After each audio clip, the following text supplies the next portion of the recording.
नमस्कार दोस्तों, इस वीडियो में आपका स्वागत है। तो अगर आप एमएससी ज़ूलॉजी का प्रिपरेशन कर रहे हैं बीएचयू के लिए या दिल्ली यूनिवर्सिटी के लिए, तो इस वीडियो आपके लिए है। तो इस वीडियो में आपको बताऊंगा कि कौन कौन सा पोर्शन पहले भी बताया, इस बार आपको अच्छे से बता रहा हूँ क्योंकि एग्जाम का जो डेट दे दिया गया है बीएचयू एग्जाम का कि 16 अगस्त में हो जा रहा है आपका एग्जाम जो है।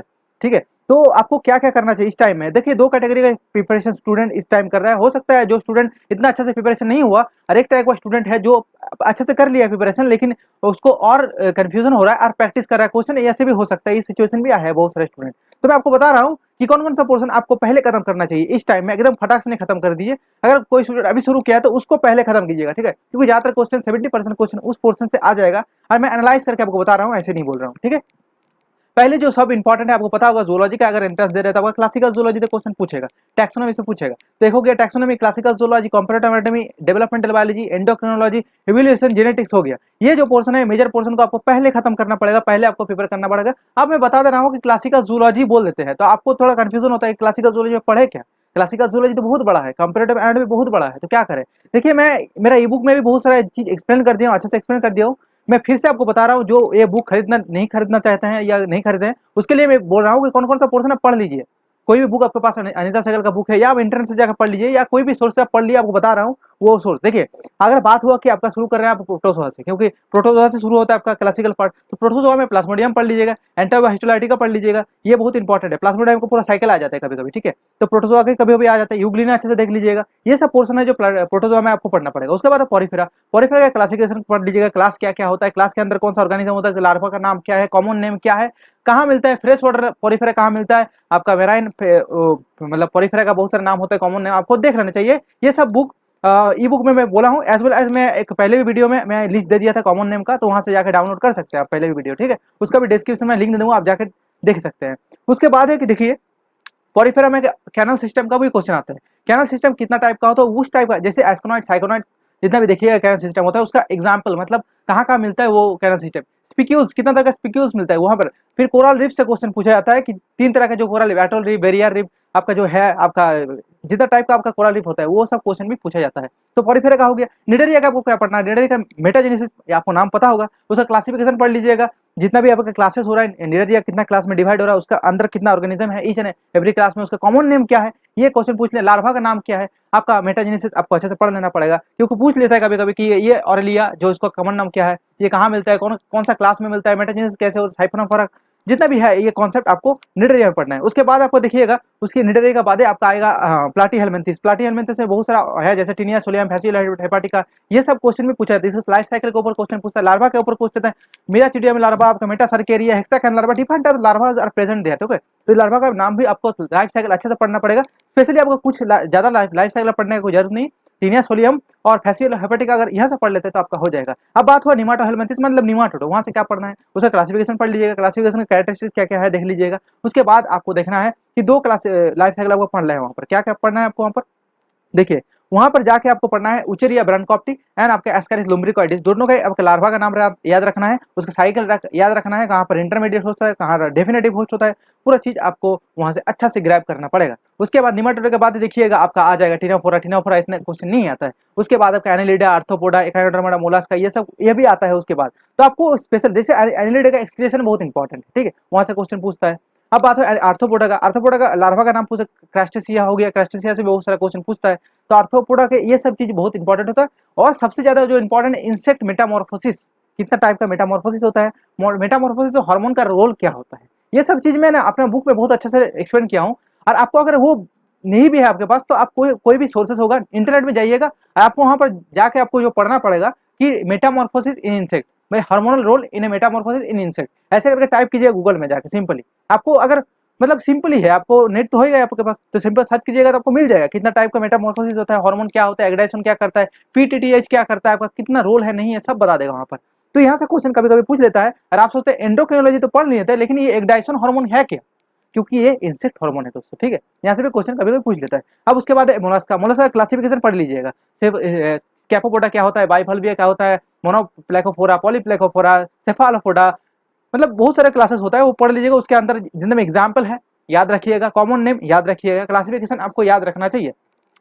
ये हो गया मोलास्का। एकाइनोडर्मा का लार्वा का बहुत इंपॉर्टेंट रोल है, बहुत सारा का लार्वा मिलता है एकाइनोडर्माटा। तो एकाइनोडर्माटा का लार्वा आपको पढ़ना चाहिए, वहाँ से बहुत सारा क्वेश्चन पूछ लेता है। उसके अंदर देखिएगा वाटर वास्कुलर सिस्टम भी है, वहाँ से भी क्वेश्चन कभी कोई पूछता है, ठीक है। तो ये चीज ना अच्छे से पढ़ लीजिएगा, इस वीडियो को फुल देखिएगा, क्योंकि वीडियो नहीं देखिएगा तो आपको बहुत सारी चीज मिस हो जाएगा, और हो सकता है ये मिस कर दे यार एग्जाम, वहाँ से क्वेश्चन पूछ लेते हैं और आप मिस कर जाए वीडियो। तो ऐसे मत कीजिएगा, वीडियो को अच्छे से देखिएगा। आपका देखिए टाइम थोड़ा लगेगा, ज्यादा बड़ा वीडियो तो नहीं होगा, तो देख लीजिए अच्छे से। मैं आपको एकदम पूरा पूरा खतरनाक चीज बता रहा हूँ, तो पूरा कॉन्सेप्ट बता रहा हूँ क्या आपको कैसे प्रिपेयर करना है आपको, ठीक है। उसके बाद देखिए ये चीज हो गया आपका क्लासिफिकेशन पार्ट, जहां से आपको बहुत सारी चीज पढ़ना है। उसके बाद हो गया सोशल इंसेक्ट। देखिएगा इंसेक्ट, इंसेक्ट में सोशल इंसेक्ट होता है ना, हनी बी, हनी बी से भी क्वेश्चन पूछता है, और हनी बी कंप्लीट कर लीजिएगा तो आपको एनिमल बिहेवियर में अलग से पढ़ने का कोई जरूरत नहीं है, इकोनॉमिक जियोलॉजी में जाकर अलग से पढ़ने का कोई जरूरत नहीं है, एक जगह पढ़ लीजिए इनफ है, ठीक है। उसके बाद देखिएगा आप कोडाटा आएगा।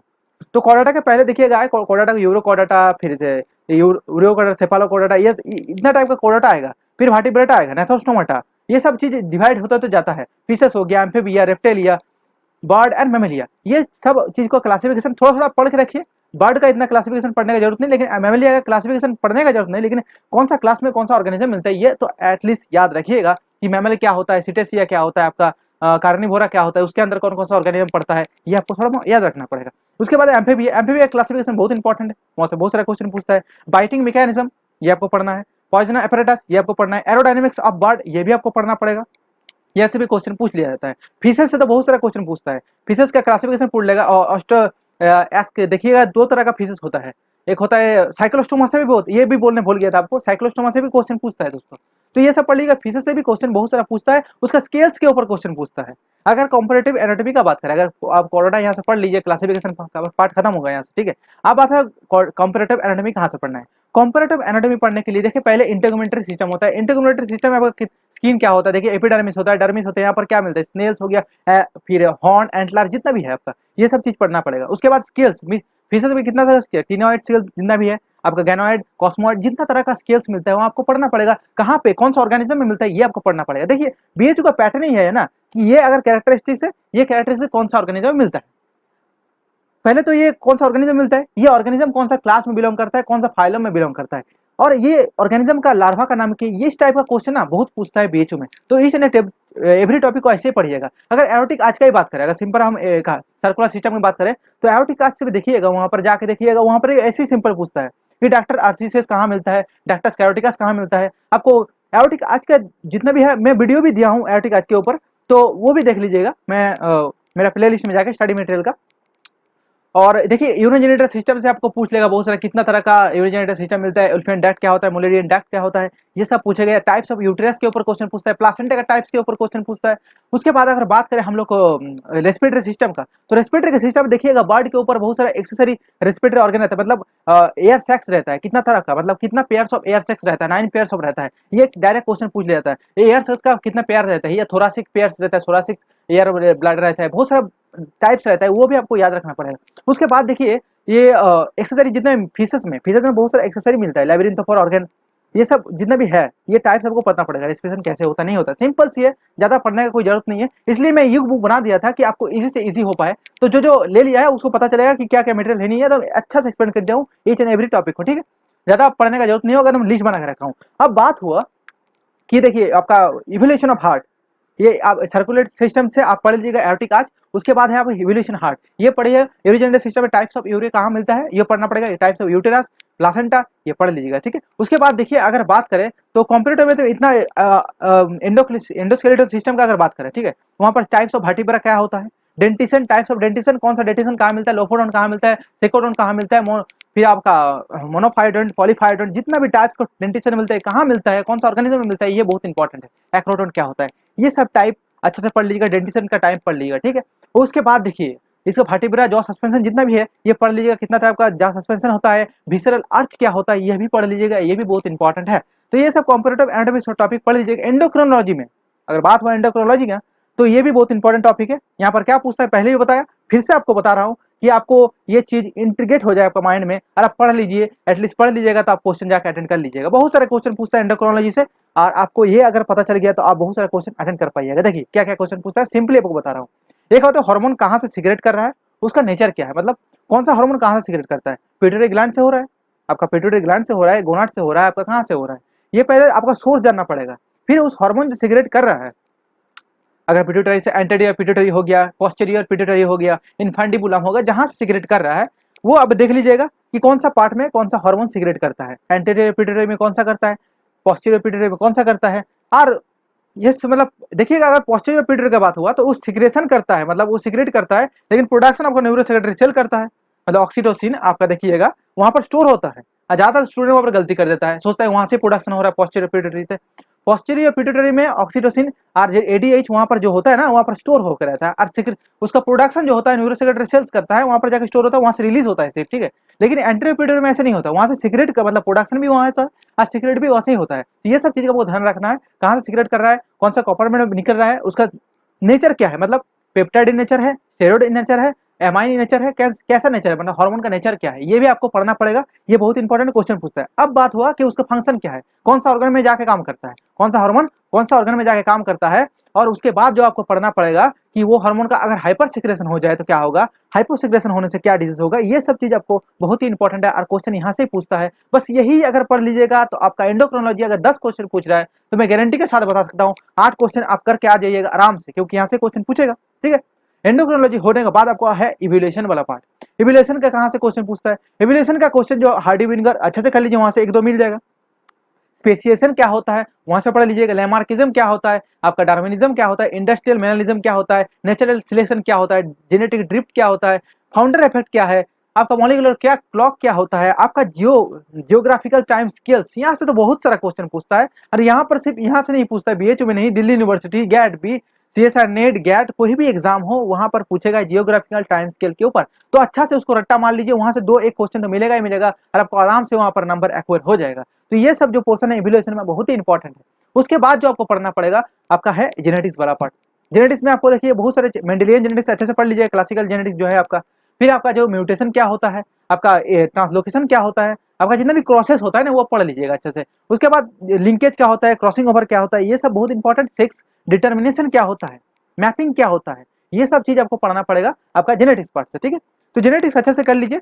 और इवोल्यूशन जेनेटिक्स अब फिर से बता दे रहे हैं आपको क्लियर करने के लिए। क्लासिकल जूलॉजी अभी तक अगर वीडियो देख रहे हैं तो वीडियो को फुल देखिएगा दोस्तों, आपको बहुत ही फायदा होगा, ठीक है। क्लासिकल जूलॉजी, कंपैरेटिव एनाटॉमी, आपका एंडोक्रोनोलॉजी, एनिमल फिजियोलॉजी, आपका इधर इवोल्यूशन और जेनेटिक्स, ये पोर्शन पहले खत्म कीजिए। खत्म हो गया, आप देख रहे हैं आप मोर ले, देखिए परफेक्ट तो कुछ नहीं होता, परफेक्शन कुछ चीज में नहीं आता है। आपको पता चल गया कि हाँ ये पोर्शन थोड़ा थोड़ा हो गया, मैं क्वेश्चन अटेंड कर दे रहा हूँ। अब आपको शिफ्ट करना है दूसरा सब्जेक्ट में, मॉलिक्यूलर बायोलॉजी में, सेल बायोलॉजी में, बायोकेमिस्ट्री में। ये सब पोर्शन भी कवर करना बहुत जरूरी होता है, क्योंकि ये पोर्शन के भरोसा में आप जाके तो अटेंड कर दीजिएगा, लेकिन ये पोर्शन अगर नहीं करते तो रैंक आपका अच्छा नहीं होगा। और आपको पता है बीएचयू में बहुत ही कॉन्फिडेंट, मतलब कंपटीशन इतना ज्यादा होता है कि आपको रैंक अच्छा करना पड़ेगा एडमिशन के लिए। तो आपको बायोकेमिस्ट्री, सेल बायोलॉजी और इम्यूनोलॉजी ये सब पार्ट आपको पढ़ना पड़ेगा। उसके अलावा भी आपको बहुत सारा पोर्शन करना पड़ेगा, मैं बता दे रहा हूँ। Animal physiology, animal behaviour and economic zoology, ये सब पोर्शन भी आपको पढ़ना पड़ेगा, क्योंकि यहाँ से भी क्वेश्चन पूछता है। देखिए ये सब पोर्शन जो आपको बताया, फिर से बता रहा हूँ आपको, classical zoology, comparative anatomy, endocrinology, animal physiology, evolution, genetics, animal behaviour, economic zoology, आपका इधर हो गया आपका बायोकेमिस्ट्री, सेल बायोलॉजी, इम्यूनोलॉजी, ये सब अगर अच्छे से पढ़ लीजिएगा तो आपका मेजोरिटी पोर्शन कवर हो गया। और ये अगर पढ़ के जा रहे हैं तो मैं गारंटी के साथ बता सकता हूँ कि ऐसा कोई फोर्स नहीं है, ऐसा कोई इंसान नहीं है, ऐसा कुछ चीज नहीं है जो आपको एंट्रेंस क्वालिफाई और अच्छा रैंक नहीं कर पाएगा, ठीक है। ये पोर्शन करने से आपको आराम से बीएचयू एंट्रेंस का दिल्ली यूनिवर्सिटी में बैठिएगा तो वहां पर भी क्लियर हो जाएगा, ठीक है। बीएचयू का सिलेबस ऐसा है ना, जहां पर बैठिएगा वहां पर आपका क्लियर हो जाएगा और अच्छे से प्रिपरेशन हो तो। अब बात हुआ कि टूल्स और टेक्निक, देखिए वो आपका पूरा डिपेंड करता है आपके ऊपर कि आप करिएगा नहीं करिएगा। इतना क्वेश्चन ऐसे भी आता नहीं, एक दो क्वेश्चन आता है, क्यों अपना दिमाग का भेजा खराब करिएगा टूल टेक्निक इतना पढ़ के, ठीक है। तो ये सब पोर्शन आपको बताया जहां पर मेजोरिटी क्वेश्चन पूछता है। अब देखिए ये सब जितना भी पोर्शन है ना, मैं इजी वे में अपना 100% पोटेंशियल देके ई बुक लिख दिया हूँ। आप देख सकते हैं ये बुक मैं लिख के इसमें एकदम अरेंज कर दिया हूँ अच्छा से। यहाँ से आपको कुछ मिले ना मिले आपको ये पता चल जाएगा पढ़ना क्या है, पढ़ना क्या नहीं है। तो ये बहुत ही इंपॉर्टेंट चीज होता है कोई भी एग्जाम के लिए। पढ़ना क्या है तो आपको पता है, लेकिन पढ़ना कौन सा नहीं है ये बहुत डिफिकल्ट चीज होता है। और ये ई बुक में अच्छे से मैं बोल दिया हूँ। तो अगर आपको नहीं पता तो ये वीडियो जो चीज मैं आपको बताया ये फॉलो कीजिए, ये इनफ है आपके लिए। आप इंटरनेट से पढ़ लीजिए, आपके पास अंजय सहगल का बुक है तो वहां से पढ़ लीजिए, कोई भी सोर्स है वहां से पढ़ लीजिए, कोई दिक्कत नहीं है, ठीक है। और मेरे चैनल के साथ जुड़े रहिए हर टाइम। मेरे चैनल को सब्सक्राइब करने के लिए, दोस्त को रिकमेंड करने के लिए, हर बार आके कमेंट करने के लिए प्रेम पूर्वक बहुत बहुत धन्यवाद दोस्तों।